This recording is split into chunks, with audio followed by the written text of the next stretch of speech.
ada tubektomi.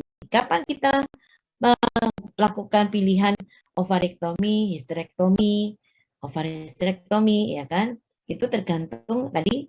Jadi kalau apa namanya ovariektomi, histerektomi, tubektomi, ya. Tubektomi itu apa? Berarti mengangkat atau memotong tuba falopii, ya. Ovariektomi memotong dan mengangkat ovarium. Histerektomi pakai ek ya, kalau beda dengan histerotomi. Kalau histerotomi itu sama dengan apa? Nama lainnya apa? Histerotomi.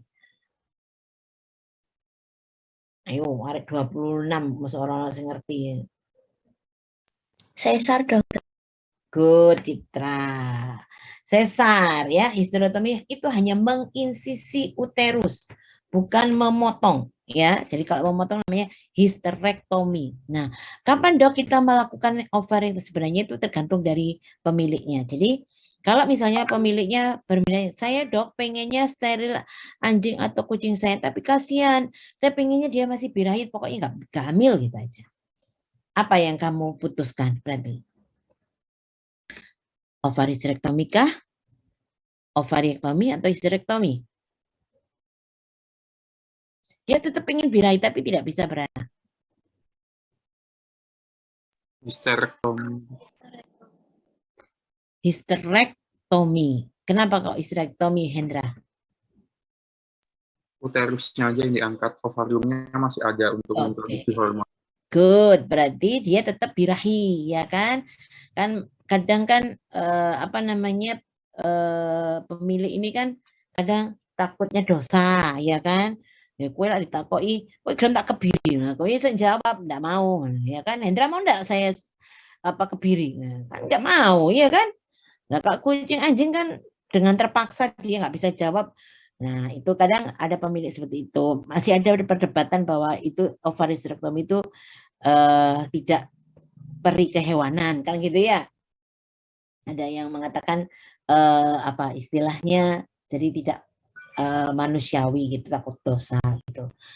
Ada lagi misalnya kalau pemiliknya bilang gini, saya tuh gak senang dok, tapi dia tuh biarkan kawin, tapi saya tuh gak senang dengan kalau dia lagi birahi itu ngeong-ngeong, apalagi kucing ya kan, teriak-teriak gitu maksudnya. Tapi maksud saya dia biar kawin tapi gak teriak-teriak gitu. Nah itu pilihannya adalah ovariektomi, dia gak birahi, tapi dia tetap bisa kawin karena masih ada hormon di uterusnya itu masih menghasilkan hormon yang masih mau dia bisa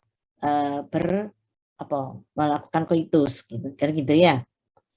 Itu kalau tubektomi itu lebih aman sebenarnya, dia tetap bisa birahi, bisa apa namanya kawin ya itu, tapi tidak bisa hamil juga, itu adalah tubektomi ya. Nah kalau ovaryhisterektomi itu tidak ada semua, baik dia birahi nggak mau kawin, nggak mau dikawin, itu ovaryhisterektomi ya. Kemudian indikasi yang kedua adalah untuk penyakit ovarium dan uterus, misalnya bila ada neoplasma, biometa, infeksi dan sebagainya ya. Nah, sekarang adalah umur dan waktu untuk ovaryhisterektomi yang ideal ya. Sebenarnya kalau secara umum semua umur dan semua fase siklus reproduksi ini boleh dilakukan ya. Tetapi ada waktu yang paling baik ya, maksudnya paling aman dan risikonya kecil, yaitu sebelum pubertas dan selama fase anestrus. Kenapa sebelum pubertas itu akan cukup bagus untuk dilakukan ovaryhisterektomi? Karena satu, ini juga Prof Komang ini, kalau yang ujian dengan Prof Komang itu harus bisa jawab, biasanya ditanyakan kenapa kok sebelum pubertas ya. Satu, biasanya dengan kita lakukan ovaryhisterektomi sebelum pubertas, itu akan meminimalisir terjadinya ketidakseimbangan hormonal. Apa yang dimaksud dengan ketidakseimbangan hormonal itu? Contoh misalnya begini. Saya mau nanya dulu, estrogen itu selain dihasilkan di ovarium, dihasilkan di mana? Ada lagi kah yang menghasilkan estrogen selain di ovarium?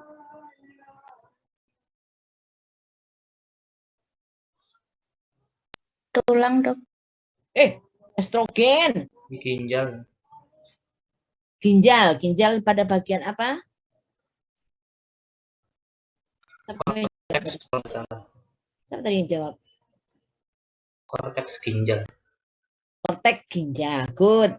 Ya, jadi selain di ovarium, estrogen itu dihasilkan di bagian korteks ginjal, ya.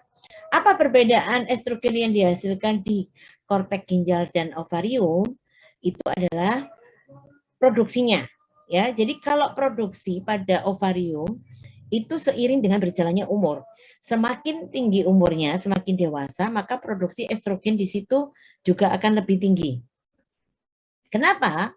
Karena kan follicle the graft-nya juga mulai tumbuh besar. Nah, berdasarkan banyaknya follicle graft yang dihasilkan, berarti kan estrogen yang diproduksi kan juga banyak, ya. Nah, kalau pada korteks adrenal itu produksinya itu stagnan atau tetap, ya. Jadi ketika lahir dia misalnya 10 DKA misalnya, ya sudah 10 itu aja 10.000 DKA, 10.000 terus sampai dia dewasa. Nah, kenapa? Makanya sebelum pubertas ini bisa menghindari terjadinya atau meminimalisir terjadinya ketidakseimbangan hormonal itu tadi. Jadi sebentar.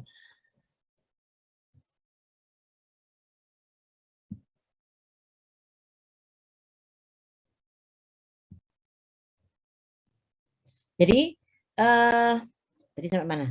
Ketidakseimbangan hormonal. Jadi begini, kalau sebelum umur pubertas kan produksi estrogen kan juga belum tinggi pada ovarium, betul kan? Ya kan? Pasti belum tinggi. Nah, ketika diambil dan hewan tersebut itu sudah biasa menggunakan jumlah estrogen untuk metabolisme tubuh. Jadi untuk misalnya untuk metabolisme tulang, untuk rambut, untuk kedewasaan kelamin, itu adalah menggunakan estrogen yang masih kecil. Ya kan? Karena ovariumnya kan masih sedikit produksinya. Nah, ketika diambil, peran estrogen ini masih bisa digantikan oleh estrogen yang dihasilkan oleh korteks adrenal. Paham sampai di sini? Paham ya? Mekanismenya ya.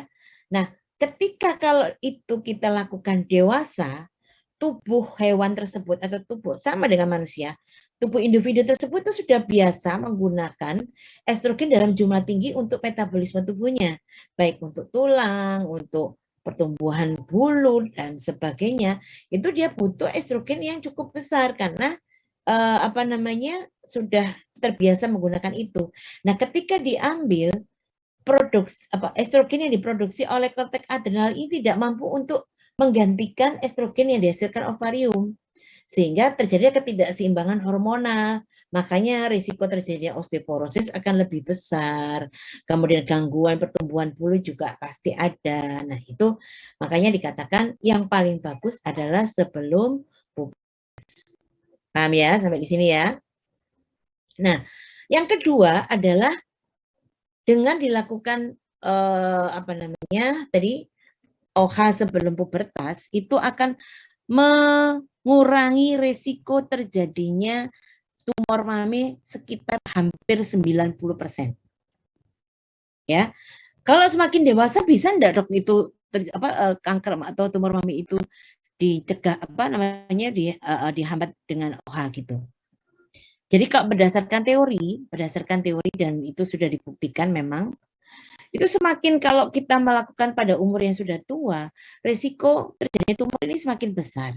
Dan ketika kalau kita motong itu tetap aja. Jadi pernah saya punya pasien, jadi ada beberapa dokter, saya itu kan seringnya direkomendasikan sama sejawat ke dokter Ira gitu, ada tumor. Nanti sekalian minta dilakukan OH agar tidak tumbuh lagi tumornya. Selalu saya sampaikan ke pasien bahwa itu tidak mungkin.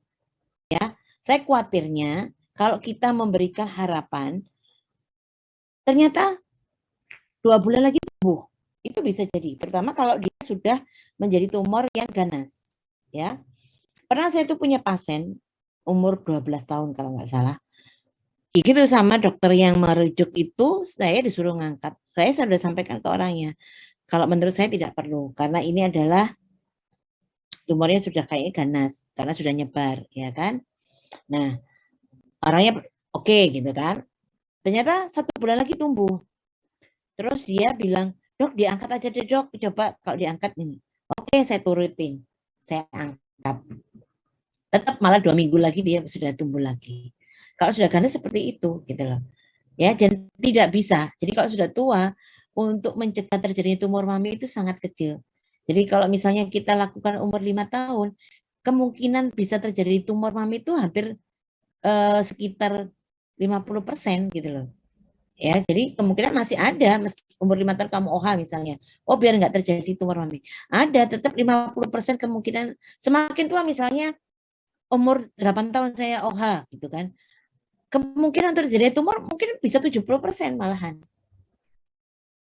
Ya, 70%. Nah, kalau sebelum pubertas ini bisa mencegah kejadian tumor mungkin hanya sekitar 10%. Tadi kan bisa mencegahnya hampir 90%. Ya, sehingga kemungkinan hanya kecil untuk terjadi tumor itu hanya 10%. Gitu. Paham ya sampai di sini ya? Ada pertanyaan? Oke, kalau tidak ada kita lanjut ke kenapa juga selama fase anestrus?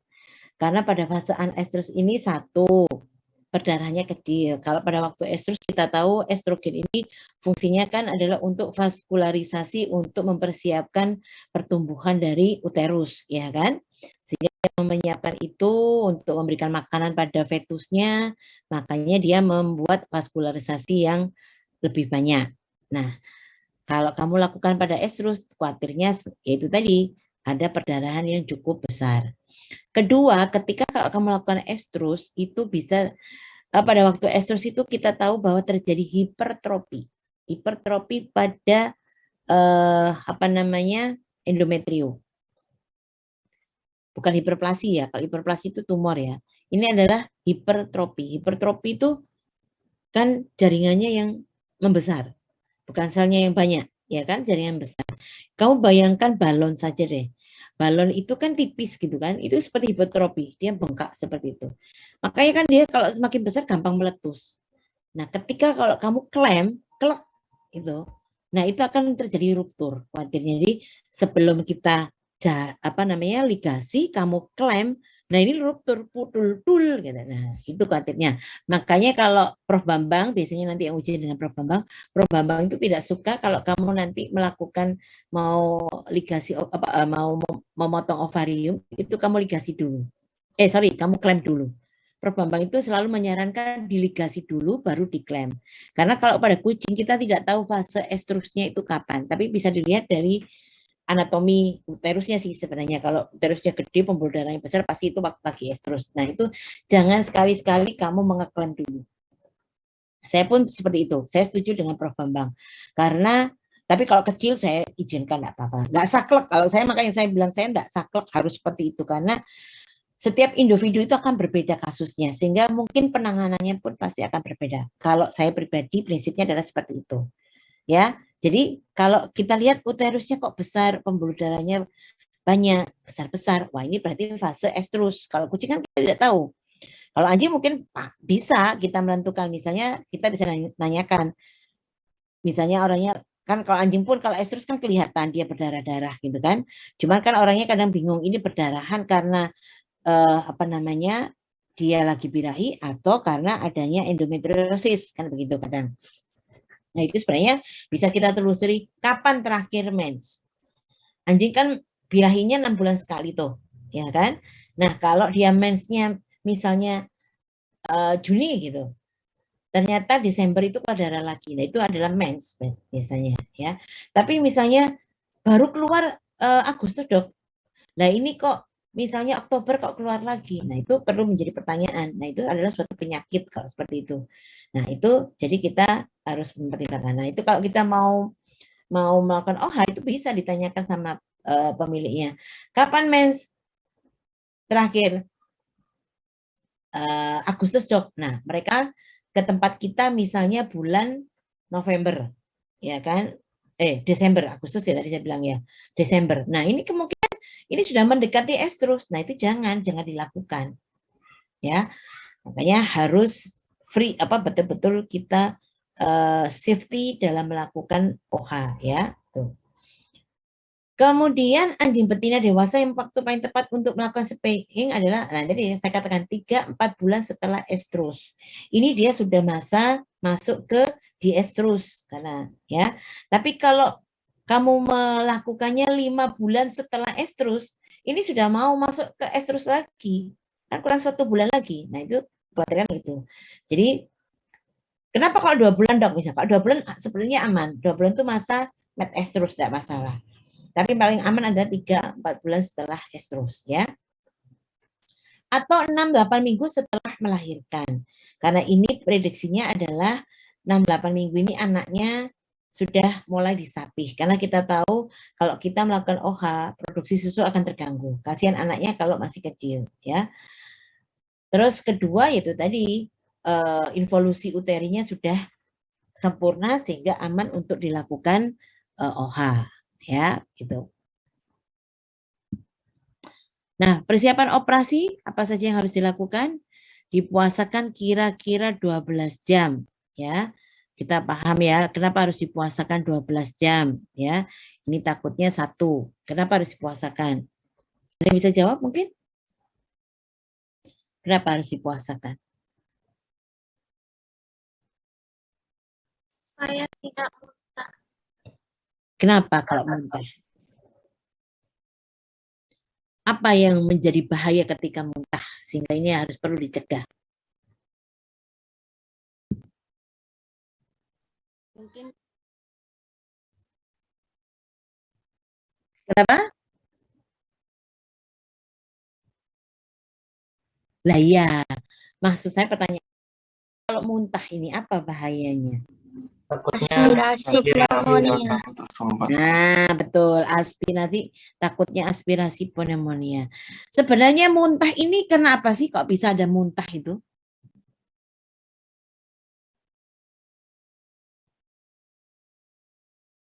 Ada yang tahu nggak? Apakah karena obat anestesinya kah? Atau karena prosedur anestesinya?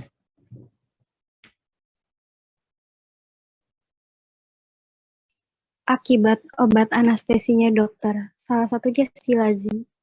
Silasin. Oke, kalau gitu kita nggak usah pakai silasin dong. Nggak usah dipuasakan, kasihan sudah tua.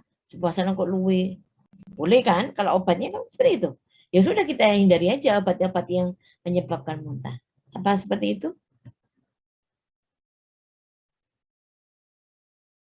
Nah, salah. Jadi muntah itu adalah wajar ketika anestesi. Kita tahu pada stadium 2 dari anestesi itu ada eksitasi. Ada proses eksitasi. Nah, itu yang menyebabkan muntah. Makanya selalu diberikan kayak atropin, ACP, itu mencegah muntah. Nah, kalau diberikan makan, takutnya terjadi aspirasi. Kalau misalnya dipuasakan, itu nggak masalah muntah, karena tidak akan terjadi aspirasi pneumonia. Nah, kalau dikasih makan, itu takutnya itu tidak terjadi aspirasi pneumonia. Kenapa? Karena kan epiglotis yang memisahkan antara saluran nafas dengan saluran pencernaan itu kan rileks karena proses anestesi, ya kan? Dia rileks, jadi tidak menutup sempurna. Nah, ini kadang makanan yang muntah itu bisa masuk ke paru-paru dan ini cukup bahaya.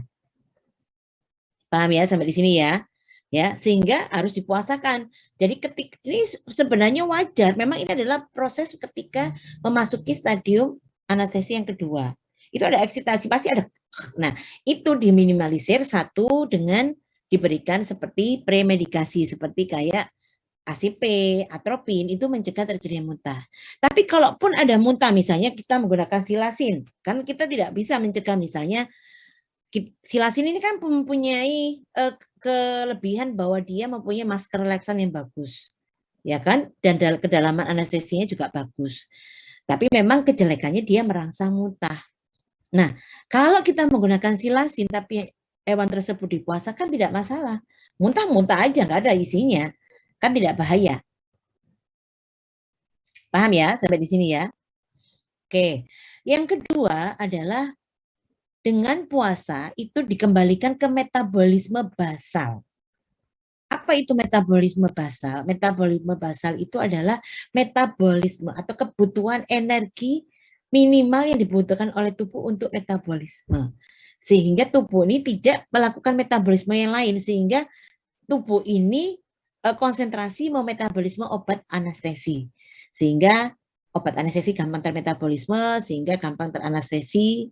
Ya, jadi kalau ada misalnya hewan yang mau dioperasi kemudian sudah dianestesi nggak tidur-tidur, ini bisa dipertanyakan puasanya bagus apa tidak, puasanya sempurna apa tidak. Minimal itu adalah sebenarnya sekitar 6-8 jam, minimal itu 6 jam, karena makanan itu melewati lambung itu setelah 6 jam. Ya, tapi kalau mau aman biasanya saya ambil 8 jam. Kalau 12 jam ini maksimal. Ya, gitu. Paham sampai di sini? Ya, jadi untuk mengembalikan ke metabolisme basal agar tubuh ini fokus memetabolisme obat, gitu ya. Kemudian pemeriksaan fisik ini juga harus dilakukan ya, pasti TPR-nya berapa kemarin sudah saya sampaikan, kenapa harus temperaturnya itu diperiksa ya kan. Kalau rendah bagaimana, kalau tinggi bagaimana, kemarin sudah saya jelaskan ya. Kemudian enema, krisma, ini kalau memang memungkinkan. Kalau enggak ya memang kita harus tutupi dengan tadi kemarin dripping itu tadi ya. Kemudian anestesi umum, persiapan operasi pastinya ya. Persiapan lapangan operasi, posisi pada rebah dorsal ya, kayak kemarin saya jelaskan kalau pada bedah itu istilahnya rebah dorsal. Di mana yang bagian dorsal ini adalah menempel pada meja, jadi dia terlentang ya. Kaki-kakinya diikat pada meja operasi, lakukan dripping. Nah, ini adalah tinjauan anatomi. Kalau kamu melihat tinjauan anatomi seperti ini kenapa? Jadi kenapa saya harus mereview anatominya ya. Jadi ovarium yang sebelah kiri itu adalah lebih ke arah kaudal. Dia lebih ke kaudal daripada yang ovarium kanan. Maka kenapa? Karena ginjal kiri itu juga lebih ke kaudal ya. Oleh karena itu kenapa yang dikerjakan dulu selalu pada waktu kalian melakukan OH itu adalah yang ovarium kiri. Ini lebih gampang ditemukan dan lebih mudah. Sehingga kalau ini kita lakukan duluan, ini kita gampang untuk menarik yang ini.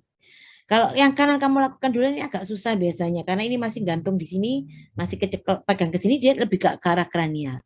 Bahkan kalau pada anjing ya, pada anjing terutama yang anjing jenis besar ya, terutama yang paling sering itu anjing golongan tackle atau dachshund itu yang sebelah kanan itu sangat-sangat dalam. Nah, kadang-kadang seorang dokter ini memutuskan yang kanan nggak diambil. Karena kalau diambil memang kalau ditarik itu satu kita harus melakukan insisi lineal albanya itu cukup panjang ya. Kedua kalau dipaksa ini bisa akan terjadi perdarahan. Makanya lebih aman adalah itu adalah dilakukan kita ovariumnya tinggal ini dipotong. Jadi kita di sini ovarium tinggal. Nah, itu tapi harus disampaikan ke pemilik sehingga kalau pemiliknya menanyakan, "Dok, ini sudah di OH kok tapi masih birahi?" Karena masih ada ovarium 1. Ya, itu paham ya? Tempat insisi untuk laparotomi garis tengah kaudal atau laparotomi flank ya. Nah, ini sudah kita lakukan laparotomi tadi ya, kita buka. Jadi kalau pada kucing ingat ya, kalau kamu nanti pada waktu ujian, umbilikus ini jangan ditutup oleh drip. Karena umbilikus ini adalah patokan kalian untuk luruskan insisi dan insisi pada kucing berbeda pada anjing ya. Jadi kalau kamu melakukan laparotomi kaudal ya, kalau apalagi untuk menemukan ini khusus untuk ovaricectomy loh ya, untuk khusus untuk ovari. Kalau untuk enterotomi akan beda. Khusus untuk OH itu kamu ambil titik itu 2 jari di belakang dari umbilikus. Itu baru kamu lakukan isi. Jangan terlalu ke depan, jangan terlalu mepet umbilikus.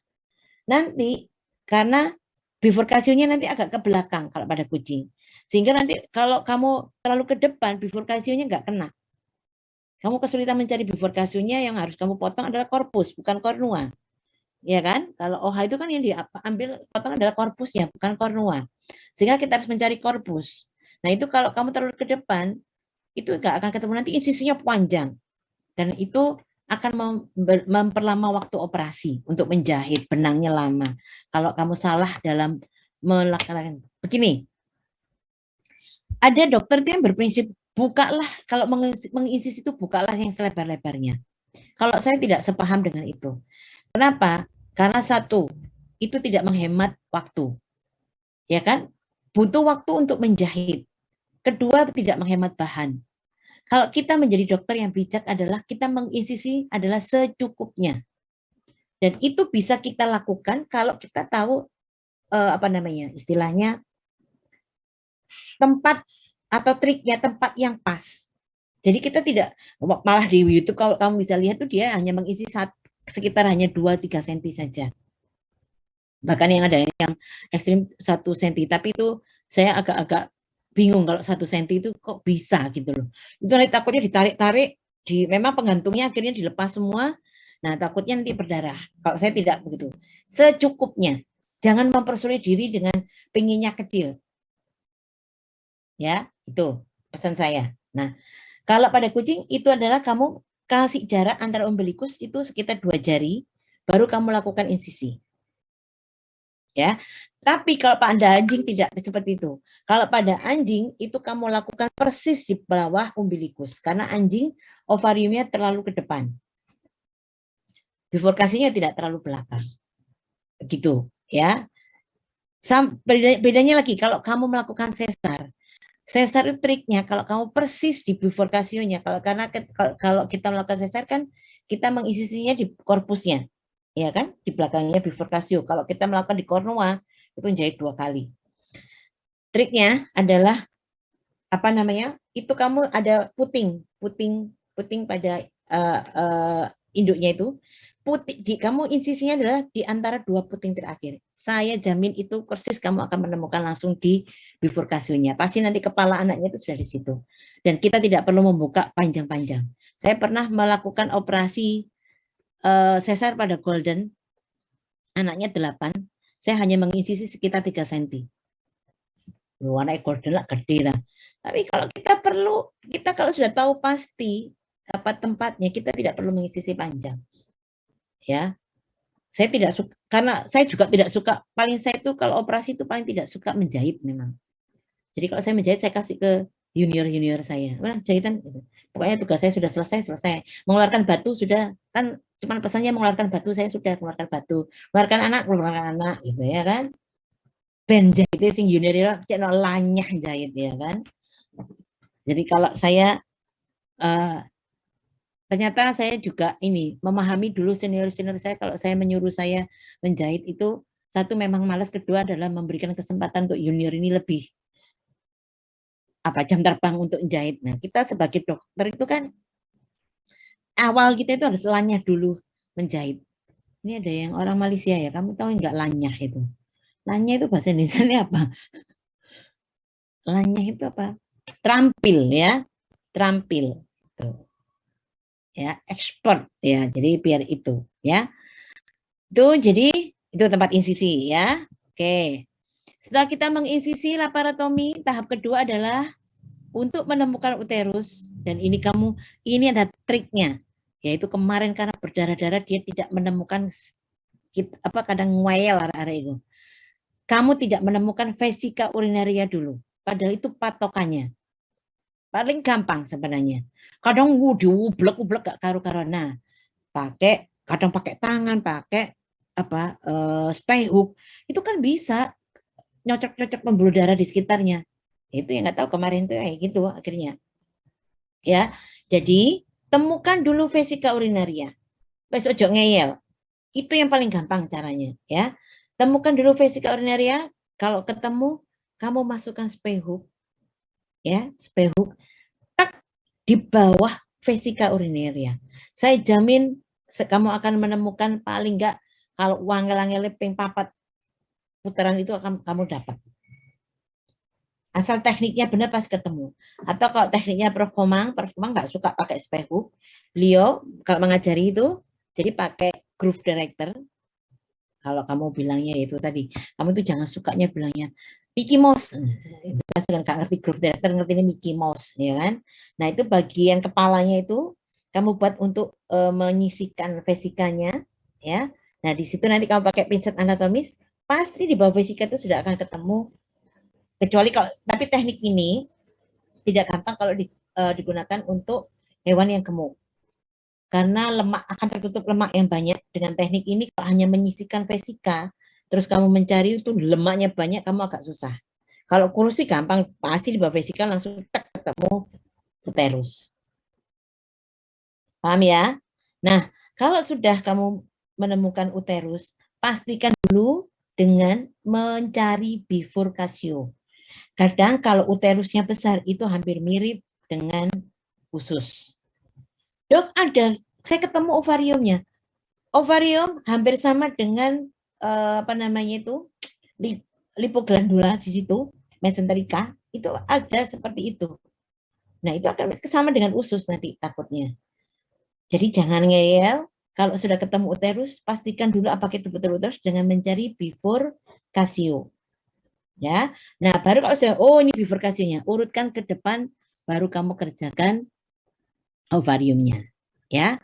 Nah, ini pertama adalah yang kamu lakukan kalau sudah ketemu ovariumnya adalah kamu potong dulu, kamu rusak dulu dengan blood dissection, ya. Bisa dengan menggunakan arteri clamp atau dengan tangan. Penggantungnya ini kamu rusak dulu, ya, sampai terpisah seperti ini. Jangan pakai gunting ya. Kalau pakai gunting itu saya khawatirnya tidak aman kalau pas pembuluh darahnya besar, itu nanti akan terjadi perdarahan, ya. Pakai tangan atau arteri clamp sampai seperti ini. Kalau saya ini hampir sama dengan ini, saya pakai 2 clamp. Clamp satu di anterior dari ovarium, clamp kedua pada caudal ovarium. Ya, kalau mau pakai 3 forceps bisa ditambah 1 di kranial dari clamp yang pertama tadi. Ya, kemudian kamu ikat. Kalau saya cuma 2, takutnya ini nggak bisa ditarik panjang. Jadi kalau clamp hanya 2 ya, saya bicarakan dulu yang clamp kedua. Itu kita ikat dulu saja. Nah, ini saya juga menjelaskan ya.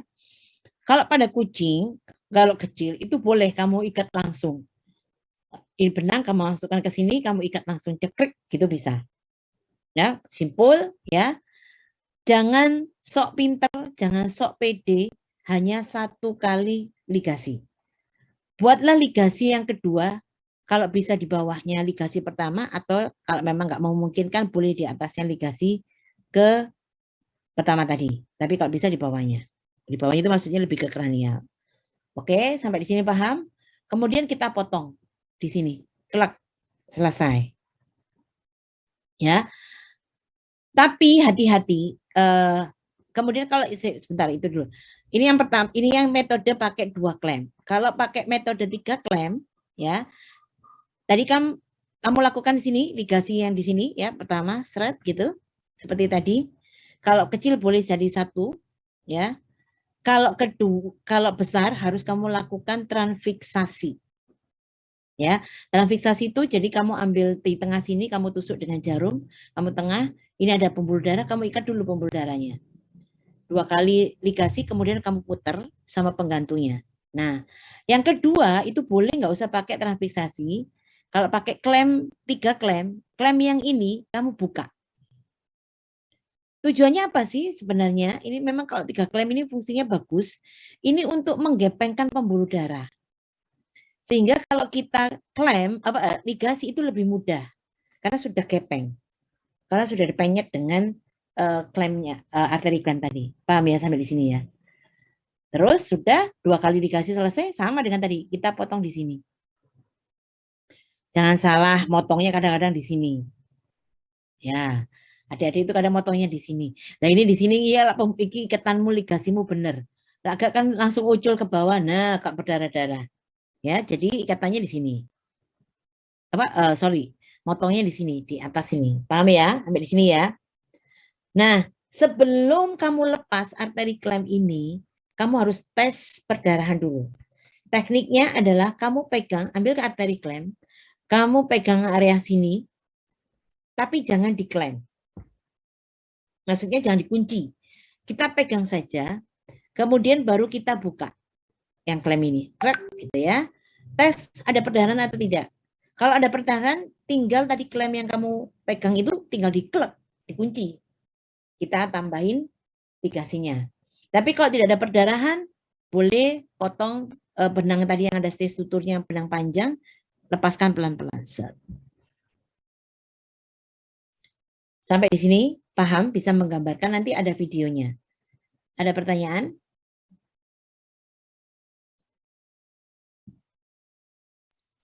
Mohon maaf, suka izin bertanya.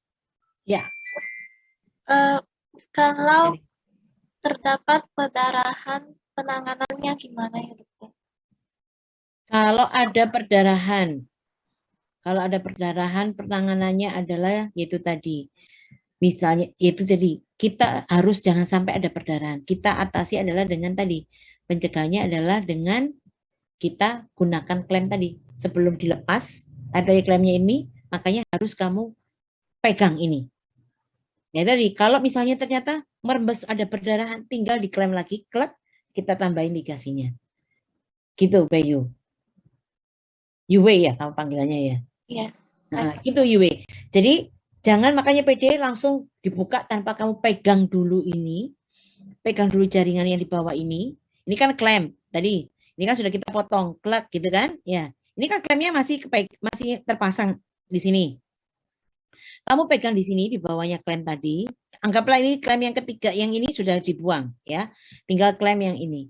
Kita pegang ya, tapi jangan dikunci. Itu kan ada penguncinya atau kan kalau klem. Nah, itu nanti kalau kelihatan di ujung itu ada ngerembes berdarah, itu tinggal kita kunci klemnya tadi. Klek ya. Kita kunci, kemudian kita tambah ligasi di bawahnya. Kita kencengin ya.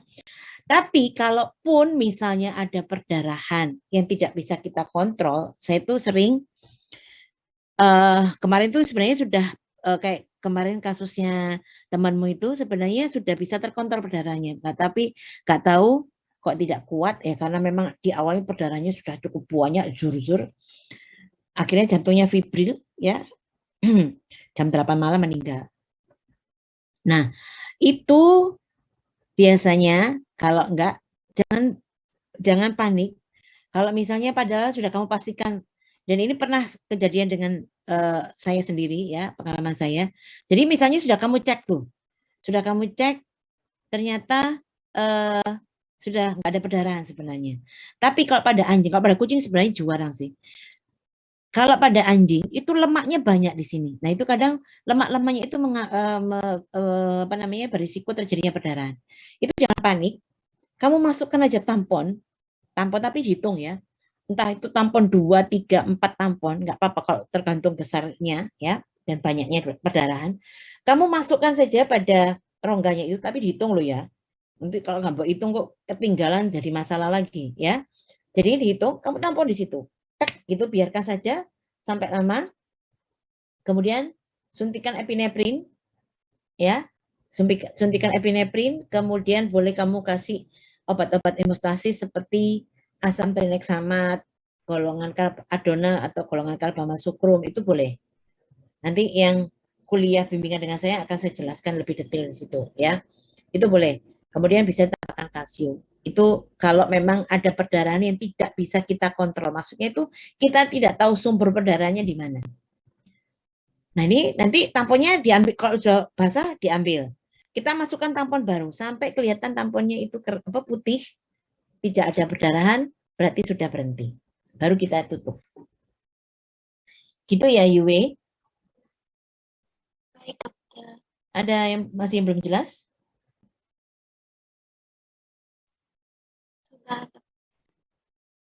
Sudah cukup? Oke. Baik, yang lain? Cukup jelas? Saya izin bertanya. Ya. Mengenai perdarahan tadi, misalkan epinefrinnya itu ditetes di area pembuluh darahnya langsung, itu apakah boleh? Kalau kamu tahu pembuluh darahnya bagus, ngapain nggak usah dikasih epinefrin, diikat aja kalau tahu itu ada pembuluh darahnya itu yang bocor. Ngapain kasih epinefrin diikat? ini untuk yang kita itu tidak tahu sumber perdarahan kan. Dan kalau kamu di lapangan perdarahan itu biar seluruh rongga abdomen itu biasanya. Kamu tidak bisa mendeteksi di mana itu tadi. Kalau nggak usah panik, nggak akan bisa kamu menemukan pembuluh darah mana yang bocor. Kalau kamu bisa ngapain kasih epinefrin? Ya udah dikasih aja pembuluh darahnya, kan gitu. Ya toh, logikanya kan gitu. Ya, betul nggak? Ya, baik dokter. Oke, kalau Anda tahu pembuluh darahnya nggak? Kalau misalnya pada karang gigi misalnya, itu kan juga kita tidak tahu. Kalau boleh nggak diteteskan langsung pada kapiler, boleh. Kamu jadi epinefrin, kamu tamponkan kamu teteskan di tampon, kamu tekan di situ. Itu kalau kita tahu sumber perdarahannya kan tinggal di situ. Tapi kan kalau pada gigi, karang gigi itu kan nggak mungkin kita ligasi, kan nggak bisa. Ya, kita hanya bisa menekannya aja. Gitu. Oke, ada lagi? Anugerah Aditya, kamu udah nanya? Belum, dokter. Belum. Oke. Ada lagi? Oke, kalau tidak ada, kita lanjut. Lakukan teknik tersebut pada ovarium yang kedua. Oke ya, tuh sudah. Kemudian ini kita masuk ke ligasi uterus, memotong uterus ya, memotong uterus. Nah ini saya katakan tadi, kita itu tidak memotong pada kornonya, tapi pada korpusnya. Makanya kita harus bisa mencapai bifurkasio insisinya, ya. Jadi karena kita motongnya itu di korpus. Kenapa dok kok harus di korpus? Kalau kamu motongnya di kornua, korpusnya ini masih ada, ini nanti bisa terjadi semacam kista. Dia bisa membesar dan ini nanti tiba-tiba perutnya gede, itu bisa. Makanya sisa uterus ini harus sampai serviks minimal. Ya, jadi serviknya jangan dipotong. Kalau kamu pegang itu keras, yaitu batas kamu memotongnya, ya. Nah, ini kalau pada uterus sama ya. Kalau saya biasanya kalau besar kita ikat dulu pembuluh darah uterina dexter dulu, sinister dulu satu-satu, kemudian nah seperti ini ya. Baru kemudian kita potong lagi kita ligasi lagi di bawahnya sini, ikat sebelah kiri atau kanan terserah, nanti baru diputar seri satu itu ya. Nah ini kok kenapa Kak ini dipotong dulu dok? Nah ini kan gambarannya kan dipotong dulu baru diikat kan, ya kan? Ini fungsinya sel sebenarnya adalah ada kurang dan lebihnya. Ini akan mempermudah kita karena kita tidak terganggu dengan sisa jaringan di kornua dan ovarium ini akan mengganggu, apalagi kalau ini piometra. Ini akan mengganggu, memperberat ini maksudnya. Ya, tapi kejelekan dari teknik ini adalah kalau klaimmu ini tidak benar, maksudnya klaimnya nggak bisa kunci dengan baik, potong ini sebenarnya dia lepas cur, ini belum kamu ligasi, wah bisa nangis kamu, nyarinya itu juga agak susah ya kan. Memang tidak sesusah ovarium tapi agak susah juga gitu. Kalau saya sih tetap saya sarankan jangan dipotong dulu, ligasi dulu baru dipotong. Nah kalau besar, kalau uterusnya besar, saya wajibkan adalah dengan ditutup dengan jahitan Parker. Loh dok, itu kan bukan piometra. Jadi ada beberapa dokter itu Parker hanya digunakan bila uterusnya ini mengalami piometra. Tapi gini, kalau menurut saya, dia meskipun at least meskipun dia normal, tapi uterus ini kan dia menghasilkan produksi sekret, betul? Meskipun sekretnya ini steril ya, tidak infeksi, tapi sekret ini kan bisa keluar. Nah, sekret ini bisa menyebabkan adesi daerah sekitarnya. Karena sekretnya tadi kan kental. Nempel lah misalnya di vesika, nempel lah misalnya di usus. Nah, itu akan nempel dengan sisa dari potongan uterus ini. Nah, ini juga akan berbahaya. Nanti kenapa seperti itu?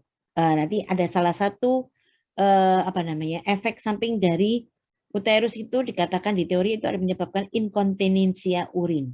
Jadi urinnya netes-netes. Yaitu tadi karena vesikanya nempel dengan sisa potongan uterus, dia tidak bisa bergerak atau dia bisa kontraksi dengan maksimal. Akhirnya terjadilah inkontinensia urin, gitu ya. Nah, ini sama dengan tadi. Jadi sebelum kamu lepas sisa klemnya ini tadi. Nah, seperti ini kita harus pegang dulu. Ini pakai arteri, boleh pegang daerah sini. Nah, kalau seperti ini boleh sisa potongan tadi dibuka, klek. Nah, baru aman, nggak ada pembuluh, nggak ada perdarahan, baru dipotong, baru dilepas. Ya. Nah, ini adalah tadi liga pedikel. Nah, ini adalah teknik transfiksasi ya, ligasi pedikel. Jadi ini dilakukan pengikatan pembuluh darah dulu, baru nanti dijadikan satu. Nah, ini adalah teknik transfiksasi. Nah, ini saya katakan tadi ini adalah parkerker ya, dengan jahitan parkerker ditutup. Ini untuk menutup rongga uterusnya. Sampai di sini ada pertanyaan sebelum kita masuk ke flank?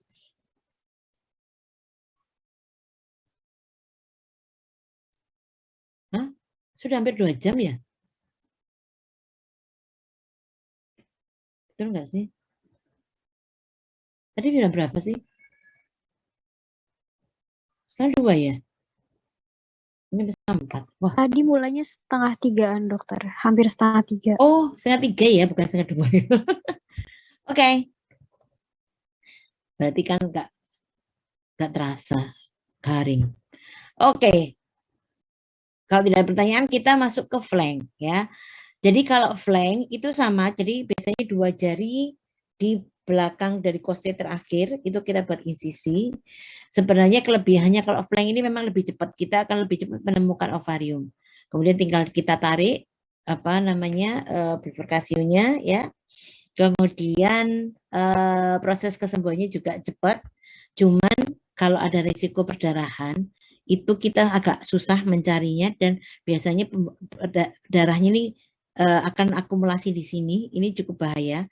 Kalau pada abdomen kan bisa kita ambil langsung gitu ya, kita cuci kemudian kita bisa sedot. Tapi ini bisa kalau agak susah ini kita lakukan suction biasanya ya.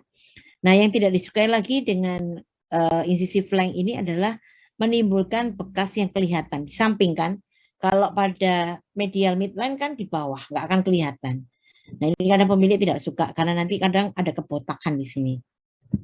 Itu ya, itu kekurangan dan kelebihannya. Nah, ini adalah komplikasi ovariostrectomy, akan saya jelaskan. Oh ya, tadi setelah sebelum saya lupa, jadi setelah uterusnya dipotong, ditutup kita kembalikan. Nah, sebelum kita tutup peritoneumnya, ada beberapa teknik ya, dan ini hanya saya share saja. Ada 2 pendapat ya. Terserah kalian, ini saya hanya menjelaskan logikanya, alasannya apa, terserah adik-adik mau menggunakan teknik yang kemana nanti ketika ini. Dan tapi kalau ada dosen, beberapa dokter sih menyarankan tidak perlu gini. Kalau saya, Prof. Bambang, Dr. Joko, Dr. Budi, itu biasanya sebelum kita tutup, itu kita cuci dulu dengan NaCl. Rongga abdomen itu kita cuci, masukkan NaCl. Itu satu fungsinya adalah itu untuk menentukan kita mendeteksi ada perdarahan atau tidak. Kita lihat bisa tahu kalau tidak ada perdarahan pasti kalau kita masukkan NaCl di situ pasti putih. Bening dia kalau nggak ada perdarahan, ya kan? Kalau ada perdarahan dia pasti merah. Nah, itu mungkin ada sisa perdarahan yang tadi itu bisa kita lihat dengan cara kita buang lagi itu, kita kuras lagi, kita suction atau kita tampon, kita isi lagi. Kalau dia masih merah terus, nah ini dan kadang merahnya itu kayak nyumber gitu. Nah, itu kita bisa deteksi bahwa itu ada perdarahan di dalam dan itu harus kita cari ya. Itu. Nah, kalau misalnya tidak ada perdarahan pasti nanti 2-3 kali cuci harus bening. Harusnya ya. Itu fungsi yang pertama. Fungsi yang kedua adalah untuk mencegah terjadinya adesi. Ya, dan ini saya dapat pelajaran berharga dari Dr. Objin. Waktu itu saya membantu ada dokter spesialis Objin itu dia meneliti tentang ini. Jadi dia melakukan Dr. Objin itu kan selalu menjalankan sesar itu kan tidak sekali pada satu individu. ya kan? Kadang ibu-ibu itu kan kalau bisa hamil 3 kali sesar semua, ya kan? Kalau terjadi adesi, ya, kalau terjadi adesi ini mempersulit dokternya sendiri. Kenapa? Adesi ini jadi adesi itu bisa terjadi karena kalau misalnya tadi sesar, ya, itu kan ada insisi. Luka insisi itu kan pasti nanti proses penyembuhan pasti menghasilkan fibrin. Paham di sini? Pasti kan dalam proses penyembuhan itu pasti makan produksi fibrin. Fibrin ini yang akan menyebabkan dia akan melekatkan. Nah itu tadi sama dengan sekret yang dihasilkan oleh uterus. Fibrin ini akhirnya dapat menyebabkan perlekatan tadi luka tadi dengan misalnya usus, dengan vesika urinaria. Nah ini yang tidak disukai dengan dokter obgyn karena nanti ketika dia buka dia harus memisahkan itu. Memisahkan ini tidak gampang dan adesinya itu macam-macam. Ada adesi yang sangat kuat, ketika dipisahkan itu malah berdarah-darah. Ya. Kedua, dengan adanya adesi itu tidak bisa kita angkat semuanya, kita keluarkan semua itu susah karena ada adesinya. Itu akan mempersulit, ya. Makanya kalau bisa adesi ini dicegah. Itu tadi salah satunya dengan dicuci dengan NaCl. Beliau waktu itu penelitiannya dia membandingkan 3 jenis cairan. Pertama NaCl, kedua LR, ketiga dan pakai dextran. Kenapa? Dari 3 cairan ini mempunyai perbedaan penyerapan. Ya, NaCl ini diserap dalam waktu 24 jam, LR ini diserap 48 jam, yang dextran ini 72 jam. Ternyata memang yang bagus itu adalah yang pakai dextran. Cuman yang dextran, jadi nggak ada adesi sama sekali. Jadi bersih bening gitu ya. Nah, tapi ternyata kejelekannya adalah di situ akan menyebabkan pembengkakan pada area, ada beberapa risiko terjadinya pembengkakan pada area bekas operasinya. Karena dextran itu kan intravaskuler ya, dia masuk di situ ya. Dextran itu kan cairan koloid. Kalau NaCl sama LR itu kan cairan kristaloid ya kan, dan dia isotonis. Sehingga cepat diserap oleh tubuh, tapi itu tadi penyerapannya cepat. Kita tahu sendiri fibrin itu kan dihasilkan dalam waktu 2-3 hari setelah proses kesembuhan luka. Betul kan? Kalau ada luka, fibrin ini kan dihasilkan 2-3 hari. Makanya kenapa dextran ini bagus? Karena dia 3 hari itu kenapa dicuci? Jadi dicuci itu biar fibrin ini ngambang di cairannya tadi.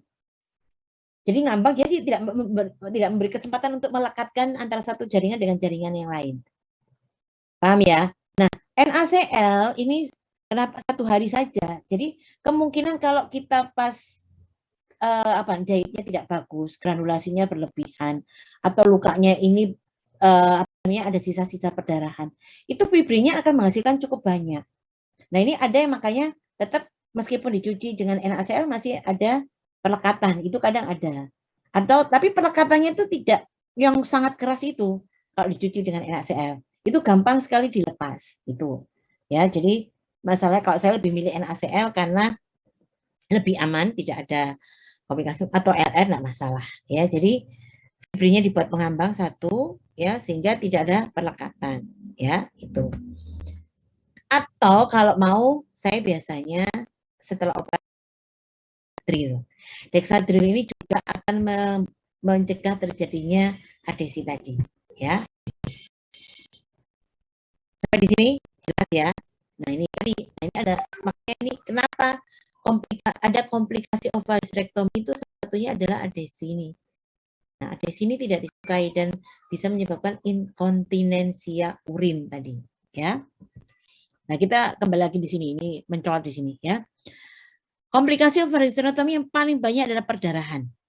Ya, perdarahan itu bisa jadi karena pecahnya pembuluh darah arteri ovarika karena adanya traksi tarikan yang berlebihan. Ya, makanya tekniknya itu kalau banyak ada lemak, itu lemaknya itu kamu turunkan, kamu tutup dengan tampon. Itu bisa agar kita itu tidak terganggu dengan lemaknya tadi. Ya. Kemudian yang ditraksi itu pakai retraktor. Jadi muskulusnya itu ditraksi biar pemisahnya itu sempurna. Jangan arteri klaim yang mengeklaim ovarium itu yang kamu tarik banget. Nah, itu nanti pasti akan putus. Nah, itu bahaya, ya. Kemudian ligasi arteri disertai traksi tadi, ya. Kemudian kegagalan mempererat ligasi secara cukup kuat. Nah, ini kadang-kadang adik ini sangat takut kalau nanti ligasinya bisa menyebabkan ruptur. Jadi ligasinya itu kayak tidak kencang, ya, tidak kencang banget, akhirnya tetap bisa terjadi perdarahan. Kemudian terlalu banyak jaringan yang diligasi. Nah, itu saya katakan tadi. Kenapa pada anjing itu saya sarankan pakai ligasi transfiksasi? Itu karena tadi apa? Anjing itu cukup besar. Lemaknya ini banyak, penggantungnya juga tebal. Nah, kalau kamu ikat jadi satu, ini nggak ngatasi, pembuluh darahnya itu nggak ikat sempurna. Kamu bayangkan aja deh, kalau kamu mengikat jaringan gitu, ini kan nggak kuat dibanding kalau kamu hanya mengikat jaringan yang sedikit. Paham ya? Bisa ya bayangkan ya. Makanya kalau anjing saya sarankan pasti ada satu, kan selalu ada dua ligasi. Salah satu ligasi itu menggunakan ligasi transfiksasi. Jadi diikat pembuluh darahnya dulu, baru diputar bersamaan dengan penggantungnya. Ya, itu. Kemudian benang untuk ligasi yang ukurannya kurang mencukupi.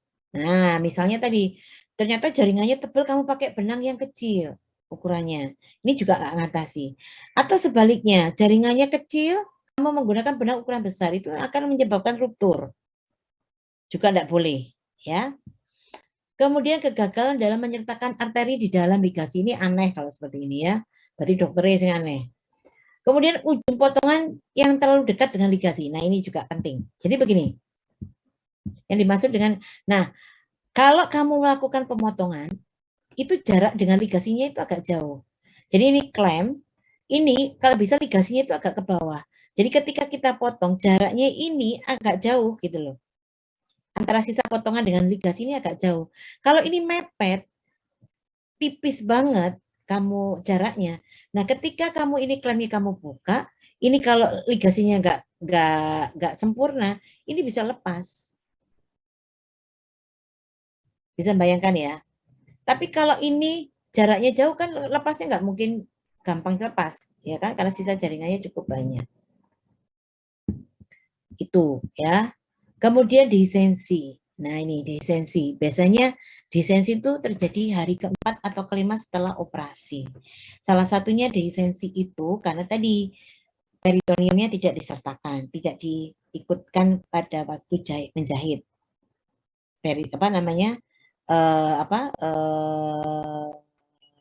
Lini alba, ya. Kedua, begini.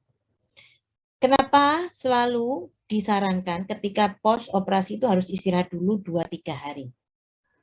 Ya, jangan diumbar boleh bengak-bengok, cekak-cekok. Kalau saya ditanya sama pemiliknya begini, Dok, ini diistirahatkan? Iya, diistirahatkan. Boleh enggak dia teriak-teriak dok jegong-jegong? Sekarang saya tanya ke pemiliknya, selalu saya balik pertanyaan. Ibu bisa enggak nyuruh anjingnya enggak jegong-jegong? Ya enggak bisa dok, ya gimana mau dia jegong-jegong kalau ada orang datang, orang lewat jengong. Ya sudah, enggak apa-apa. Yang penting harus diistirahatkan, benangnya cukup bagus. Saya tanya bagus. Kenapa saya bilang harus diistirahatkan? Karena secara normal, hari kedua sampai ketiga, itu luka itu memang menghasilkan secret.